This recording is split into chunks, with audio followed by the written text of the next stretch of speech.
Okay, looking forward to our fourth straight home game in the month of September. It's also homecoming. It's a very special time for all of our fans. I know our coaches and our players are excited about that too. Playing a very good team in Southern Miss, a team that went 8-5 last year.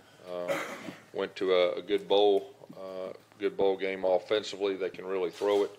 I think they're 8th in the country in passing yards, a quarterback and receivers. They're very impressive defensively. They're 9th in total defense. They play extremely hard. They put a lot of pressure on the offense, and a very well coached team. And Coach Hobson's a guy that when he was at Alcorn State and I was at Arizona State, we played against each other, so we do know each other fairly well. Just a quick update: Nick Brahms will make his second start at center. We thought he did some good things. There's nothing like experience getting out there and running the show, and we thought he did a solid job last week with that and expect him to improve. Questions? How's Markel Hill doing, and will you look at some other teams on the offensive line, like maybe Austin Troxel? Yeah, Markwell, we feel like he wasn't 100%, but he's getting better. He moved around pretty good Sunday. Trox is a guy that we have a lot of confidence in, and he'll be ready called upon, and it was good to get him some snaps. What did you see out of Brahms? You said it's been almost 3 years since he played the football game. What did you see out of him? Yeah, first of all, I thought his identification was pretty good. That's what you always worry about, because that's really the quarterback up front, direct them the right way and all that. For the most part, he did a solid job. And anytime you put a new center in, you worry about legal procedures and everything that goes with that. There was a couple times our timing was off just a little bit, but the more he plays, the more comfortable he'll get. I thought his snaps were adequate. From a quarterback standpoint, that a different kind of snap is a reality that makes a difference with a quarterback. So I think Jarrett will get more comfortable with that. And I thought he tried to play physical. I mean, that's probably the number one thing that stood out to me is his physicality, trying to bring a physical presence. Like I said, there's nothing like experience. You're talking about a guy, like you said, that hadn't played or hadn't started in 3 years for the most part back in high school. So I feel like he has a big upside. Your snaps were down again this game, I think. You were around 60 or something like that? Yeah. It's probably a lot slower than you'd like to go. Yeah, well, I think when you talk number of snaps, I think you got to look at the big picture as far as the execution and being on the field and first downs and third downs, which we really weren't good, at either one. And, offensively, obviously, we weren't pleased. But I think, you got to look at the big picture, and the reality is that, we had an offensive line that had less than 20 starts, coming in the season. And then you change your center and goes with that. Then you got really 4 new running backs, 3 of which are freshmen, their first time to play. And then you have a new freshman receiver that started for the first time. So there's a lot of youth and experience that I really feel strong that this group is going to be a good offense. But they're still a work in progress. That group will improve, there's no doubt, and we expect them to.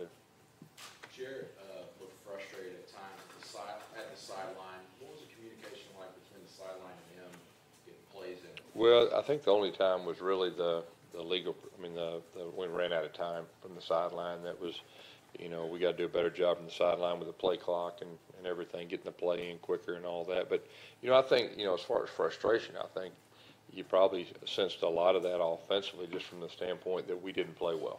And anytime you don't play well, there's going to be frustrated times. And, our quarterback is the leader out there. And, so that's to be expected to somewhat.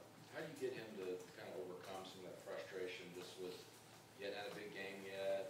He's had some turnovers, obviously touched the ball well Saturday, but he hasn't had that breakout game. Yeah, I really believe it's coming. You got to understand. Obviously there's plays he'd like to have back and all that, but we got to play better around him too. And kind of like I just said, I think we got to be real with the standpoint of the youth and inexperience. But we're 4 games in now, And the fact that we did start a new center, I think that's going to help us moving forward. And we got a lot of good information about what we need to do moving forward and what we have and what we feel like we can be good at and maybe what we need to stay away from too. So really I expect us to play better and better each game, and I think you'll see less of a frustration because it wasn't just him. I mean, I was pretty frustrated too, and I know our offensive coaches were too. In your experience, at what point in the season when you have a veteran quarterback like him does youth and inexperience around him stop becoming an excuse? Well, like I just said, 4 games. We played 4 games, so it's a time that we'll get better. We need to get better sooner rather than later. So, but we're 4 games in, so I think that's a valid question. Chief was giving you guys hell with that mess charge again, which he did a couple years ago at A&M. Was that a function of Brahms not No, over there? I think they were teeing off on our snap count. It really wasn't so much a mess charge. I think it was more of teeing off on our snap count. So we got to do a better job of mixing things up, because they were widening out and they were getting a jump on the ball and putting extreme pressure on our tackles. And, a lot of that has to do, you're talking about a new center, those little things that you probably wouldn't even think about when you put a new center in. And so, but he'll get better with mixing things up. We'll work real hard on that this week just so that won't happen again. Should you change that up a little bit in the second half, fourth quarter? Yes, yeah, we sure did.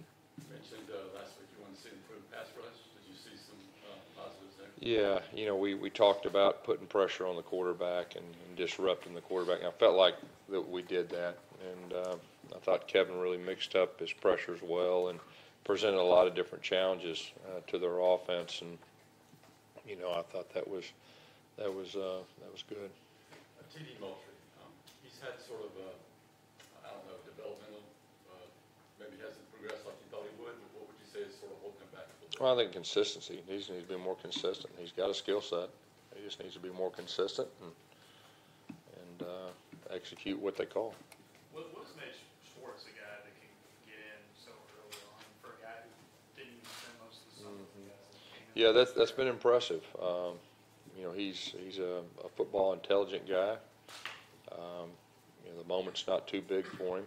He's a real confident guy, and he's protected the football. So, and you're exactly right. He wasn't here very much at all during the summer because of track, and he's been a pleasant surprise of how quick he's caught on. As a big secret with him, a lot of times track guys kind of have to learn how to play football. Yeah. It seems like that wasn't the case with him. That's not the case with him at all. He's a real football player. He just happens to be one of the fastest guys in the country too. As far as Shivers goes, I think he had 2 snaps in this last game. Mm-hmm. You kind of worry about, does he need to kind of get a head start or a launch space? I think if we can get him past the line of scrimmage to second level, I think that's when he can really show what he can do. And I think when you've seen him be successful, we've done that. And he's and he's still learning too. I mean, you got to understand there's a process of learning the blocking schemes and all that, how to be patient.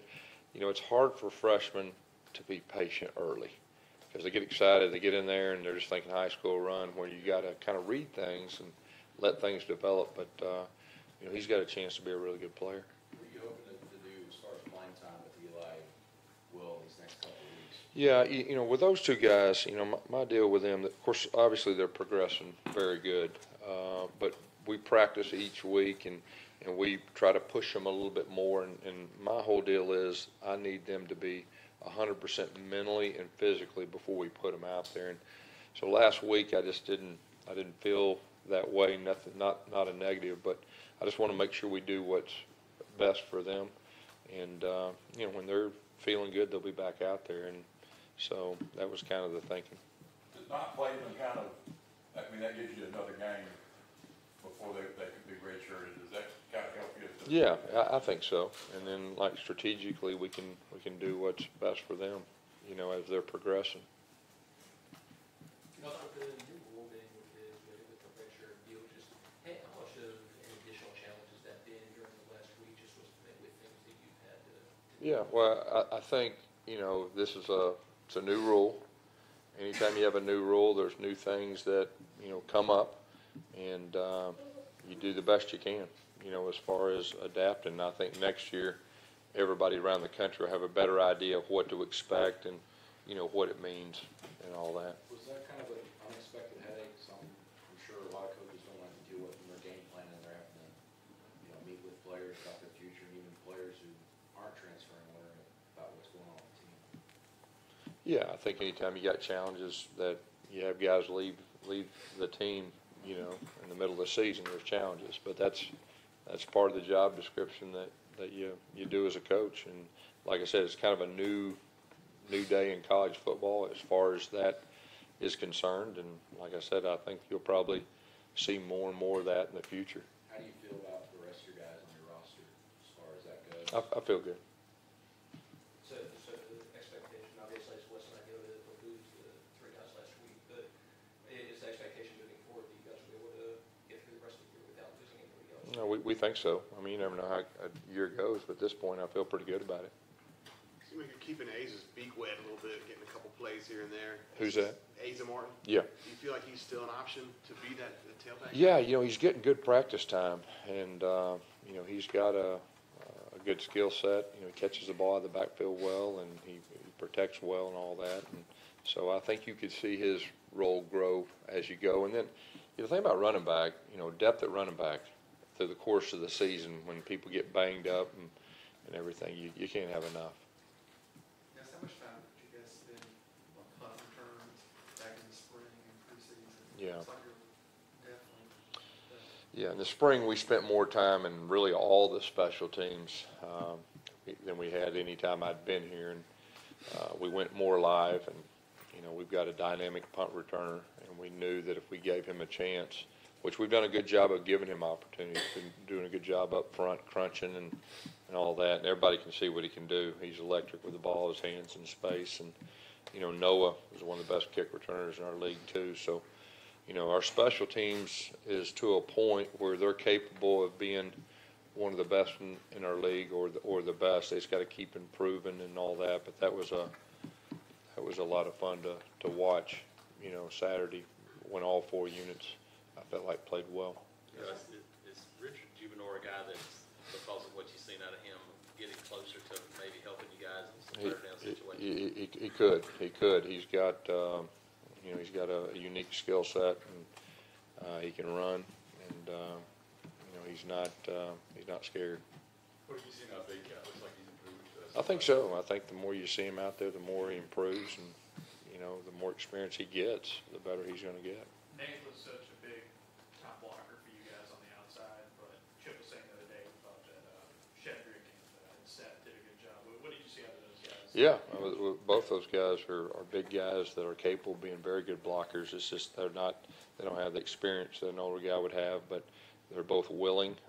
We're really working hard in practice, with that. Gus, it seems like it's late in the game you guys had a little more success running the perimeter with how the run game has been struggling. Just how do you balance getting those perimeter runs but still trying to establish stuff between the tackles? They work together. I mean, they really work together. As an offensive coach, you try to take what they're giving you, but to be successful run the football, you have to run it enough inside and run it enough outside. And, like I said, we got to get better in both those areas. I wouldn't say we've arrived in either area, but when you really get going, that's how it works. Going forward, you anticipate Cam and Boobie kind of share things? I think so, and then see who's hot and go with it. And then Shivers is a guy that I think you could see get some more carries too. I think if we get more volume of plays, you get more touches and you get more carries and everything. But the last 2 weeks, our play count's been not what we want. How would you evaluate the offensive line play, and has it gotten better as you kind of go along? Some things we've improved in. I mean, I think our communication is probably the biggest thing. And, a couple of weeks ago we were a little banged up. We wasn't able to practice like we'd like to practice to try to get some guys to the game. And that probably set us back a little bit. But they're capable of being a good offensive line. I really feel like that's going to happen sooner rather than later because they want to. There's some smart guys. And like I said, Coach Grimes he's the best in the business, so I know he's going to get them there. And How much does it hurt when you got a situation like that, when you can't practice at physical as much as you Yeah. want to? Well, You got so many guys yeah. that haven't played that much. Yeah, if you got a veteran offensive line, it doesn't hurt you Right. because they're veterans. If you got an experienced offensive line, it hurts you. So it's that balance, and so there's been a couple things, and not making excuses for anything. It's just a reality of where we're at. That kind of set us back a little bit, but each game we need to see improvement, and I expect us to. How important would it be for the offense to hit a couple long passes? Yeah, very important. Explosive plays. I mean, we need the explosive plays. We're at our best. We're playing fast. We're having explosive plays, not just in the pass game, but the run game too. And we hadn't had near as many as we'd like. So we've got to figure out how to get that done. Yeah, how much has it changed? I guess I'm not sure what year they did the substitution deal where the offense substitutes and you let the defense substitute. From like when you were first came here and first started running your offense, how has that changed the ability to keep playing fast? Yeah, well, I mean, you still play fast, but you've got to get initial first down, and you got to keep the ball from going outside the white to slow things down, on the sideline. But obviously, we used to be the only team doing it, and so they were still trying to figure it out. Everybody has some pace to it, so it's a little bit different, but you can still go fast. You got to make first downs. Is it tough to make that decision when you guys are going fast, whether you No, want to sub out or not really. No, you kind of already know ahead of time when you call a play that you got the personnel on there, and hey, if we get a play of 6 or more, we're going to pace this or that. So really not that hard at all. Anything else? All right, Coach. Okay, thank you all.